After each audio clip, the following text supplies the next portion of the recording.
Do you know what? I don't know how I would have titled this video. Maybe cheap. It's got to have the word cheap in it somewhere, surely. Old, it definitely is old. Is it OVERFINCH or body kitted? Kitted out, is that going to focus? There it is, there it is. OVERFINCH badge on the front there. Range Rover with a big fat V8 diesel engine, somewhere along them lines anyway, but it's just arrived as a bit of stock. It's something that I'm interested in. I know you lot are going to be interested in, and every time I post an old Range Rover video, it seems to do bloody well. So this is a very interesting car. It's had at some point in its life, it's had an absolute fortune spent on it. So let's do the usual thing, get on with the intro, and then we'll get on with the video.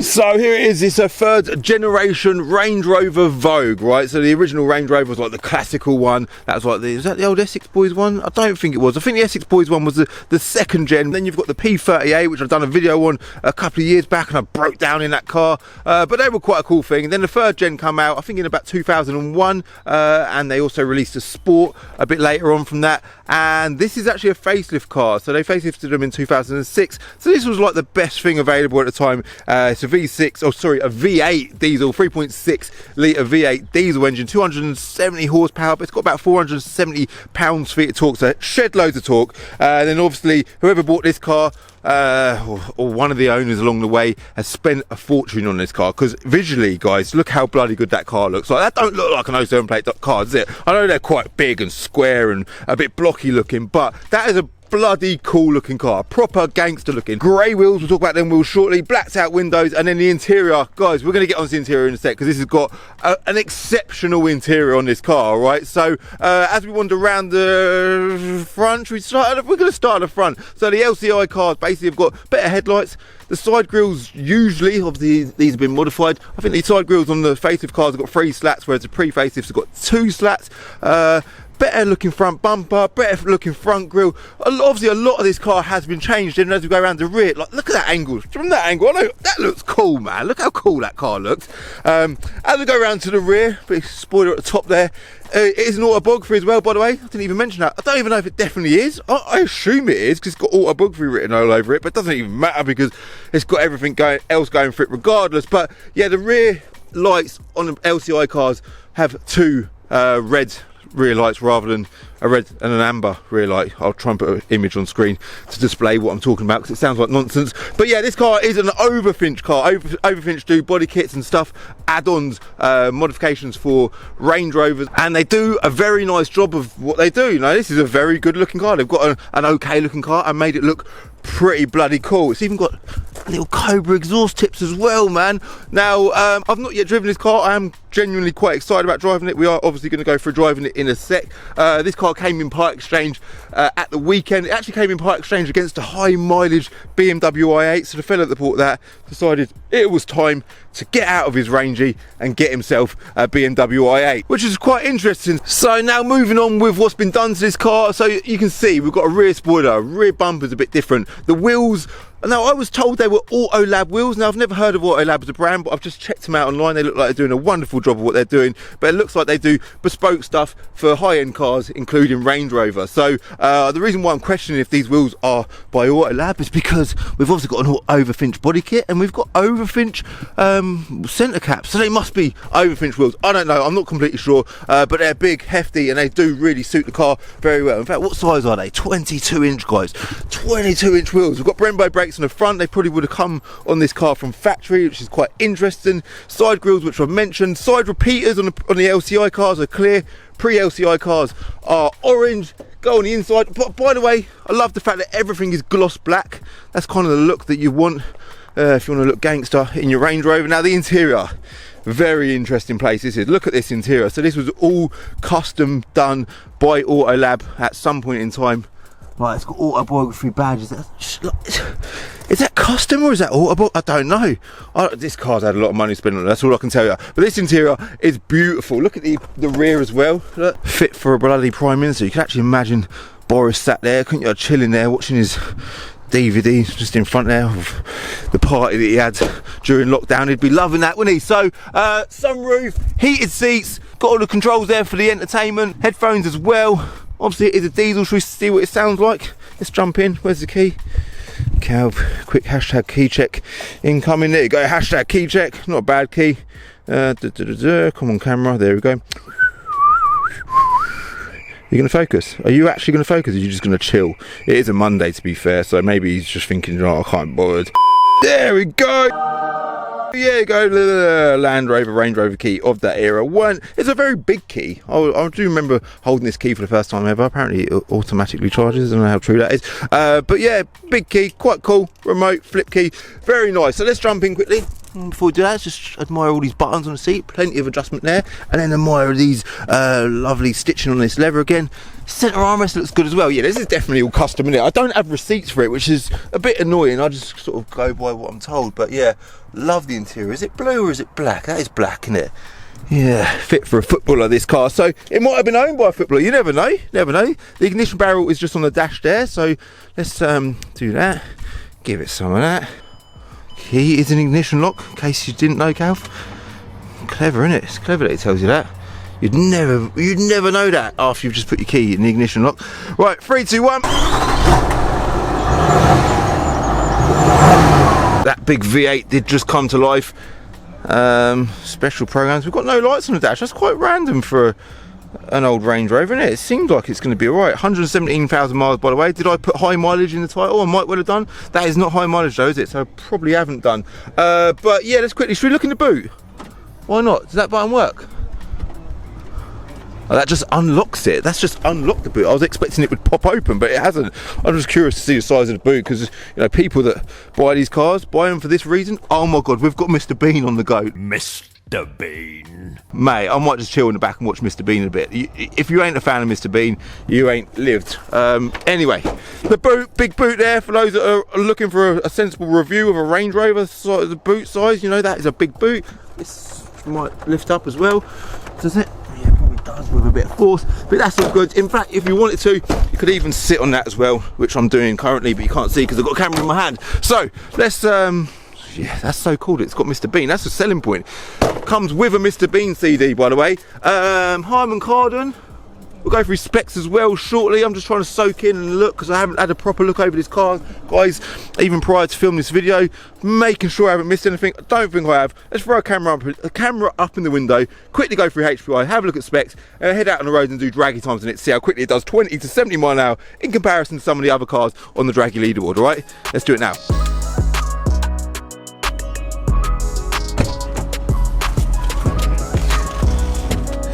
Right then, so here we go. Let's quickly put up HPI. Is there anything I wanted to talk about before I put up HPI? This car's cool, isn't it? Look how bloody cool this interior is. It's got heated seats in the rear, by the way, heated seats in the front, sunroof, and I've mentioned all this already. It's got some wicked spec options, and I've got a feeling that HPI is just, I don't know what it is with HPI. I mean, it's just not showing me specs, which is very annoying, because I like to talk about specs, but I can tell you that it's got gloss black dash inserts. I'll pull up the HPI just to double check. Yeah, spec check. £61,000 new, £0 worth of optional equipment, which doesn't really matter if that is the case, which I'm pretty sure it isn't the case, because it's definitely got loads of options above standard. But it's got a reverse camera. Yeah, it's got bloody reverse camera.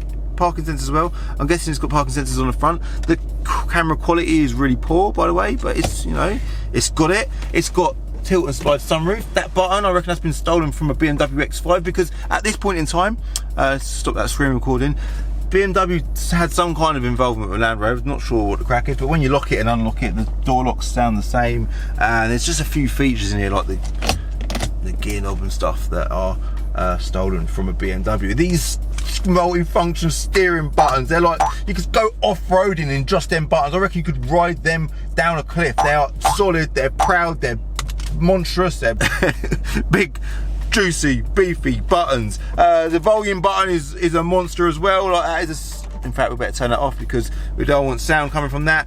And the glove box, 2 glove boxes. That button there presses and opens the bottom glove box, and that button there, by the looks of things, does the top glove box. That is brilliant. And then inside, oh my god, check this out.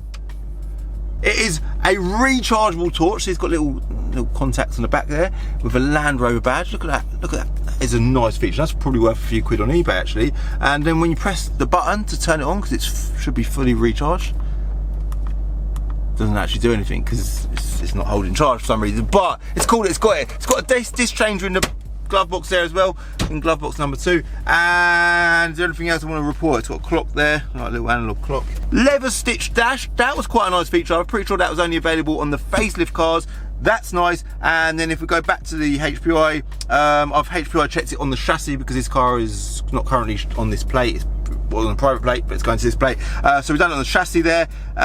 Plate transfer, it's showing that because obviously we know it's got a plate transfer underway. And 5 registers are clear. It's a HPI clear car. And then as we continue on, HPI spec check, which I've just mentioned, is £61,000 new. We don't actually have a spec check option. 61 grand new. The value of this car today is, drum roll, national mileage check. Let's get rid of that first, get that out of the way. 117,000 miles. It's not been clocked to none of that, which is brilliant. The current keeper of this car, by the way, I didn't mention that, 6-speed automatic gearbox, 7 former keepers. The current keeper has had this car since October 2015. This car has just, it's been loved. It's definitely been loved, isn't it? And if we go to market values, the retail value of this car today is £4,550, but that is on the assumption that it doesn't have OVERFINCH and Auto Lab and all this wonderful stuff going on. That is an evaluation on the basis that it is completely stock, which it obviously isn't. I've actually paid a lot more money than that for this car because this is my kind of car. I like this sort of thing. I think it's cool. I think it's good value for money. But one thing it ain't very good at is it's not cheap on tax. I think it's £630 a year road tax, but forget that. You've got to be bonkers really to drive this car, to daily drive this car. But I like it. I like it. And I like the fact that that button there looks like a BMW button. Probably was stolen from a BMW, and when you lock and unlock it, it sounds like a BMW. But I think what we need to do now is go for a little drive in it, guys, because I've not yet driven it. I'm excited to see what it drives like, and then we're going to do draggy time to see how well it performs on the draggy leaderboard. This is a V8, it's got 2 turbos. Surely this is going to absolutely smash it on the leaderboard. I doubt it will because it's fat and heavy, but there's only one way to find out, isn't there? Let's go for a drive, and then we'll do draggy times after, yeah?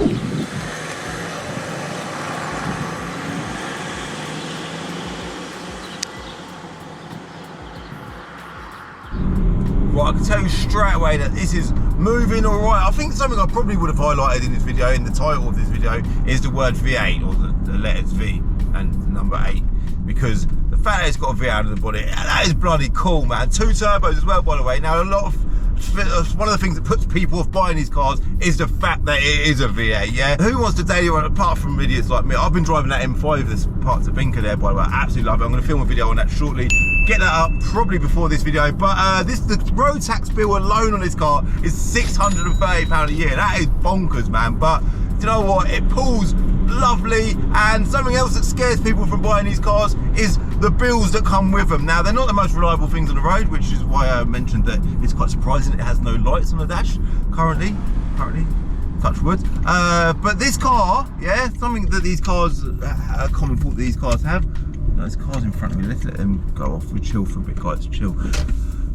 A common fault these cars have, I think the turbos fail, and then the engine sucks in bits of the turbo, and then it causes the engine to basically give up, yeah? And that's happened with this car. I don't know if that's exactly what happened, or if that's even a common fault, but that's my analogy anyway. And that has happened with this car, and the bill to replace the engine and the 2 turbos on this car, I've got the invoice, was over £8,000, right? Just for the engine and the turbos, which kind of then dictates quite a good value for this car, because if you're buying one without that receipt, there is that fear that might happen. Now, that's not the first time I've heard of that happening. One of my friends actually had failed turbos on his one, and I think this was a few years ago. I think his turbo's replacement at the time was about 2.5 grand. So it is scary when you're hearing of big bills like that, and that does contribute towards the depreciation of any car, right?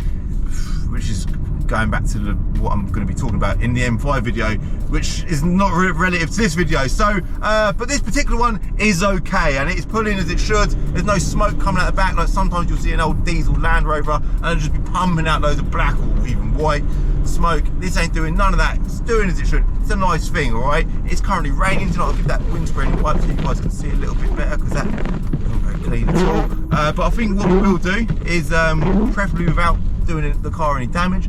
We'll go and do draggy times now to see how it compares to other cars on the draggy leaderboard from 20 to 70 mile an hour. The car that I kind of thought it should go up against is the W12 VW Touareg, or maybe the V8 Porsche Cayenne. It ain't gonna beat that, is it? No chance. I think it's gonna fall behind a lot of things, but there's only one way to find out. Let's go and do it now. Right, ready? 3, 2, 1.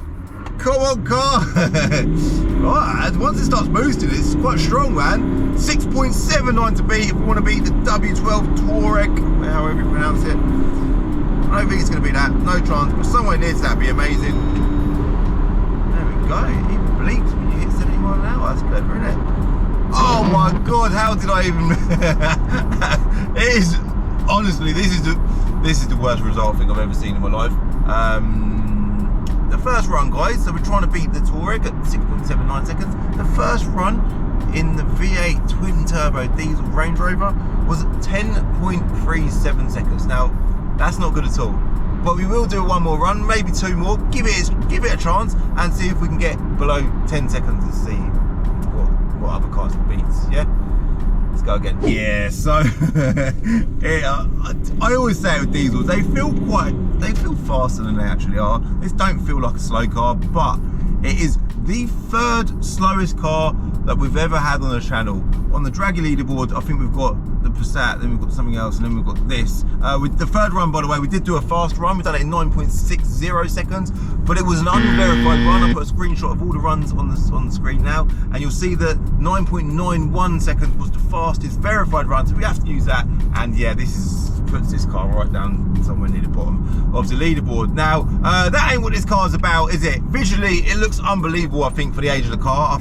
I hope that some of you will agree with me, especially for the budget. You've got to consider budget, because you can't get much nowadays for sub £10,000 that looks like this. It's got serious road presence. It's got some big brands here as well. OVERFINCH, Autobiography, Auto Lab as well. Big brands. I think a brand that springs to mind for me with modifying Range Rovers is Urban Automotive. They're just local to us in Milton Keynes, and I'm friends with Lenny there as well. They do an amazing job. There's lots of companies out there that make things like this look good, and there's definitely a big demand for it because everyone loves a Range Rover. It's just the go-to car for so many people, isn't it? So the fact that it's gloss black, it's got these wheels, it just looks wicked, I think, for an old car. Let me know what you think. The only light that's come up on the dash since I've been driving it is the fuel light hasn't yet come on, which is amazing on this channel.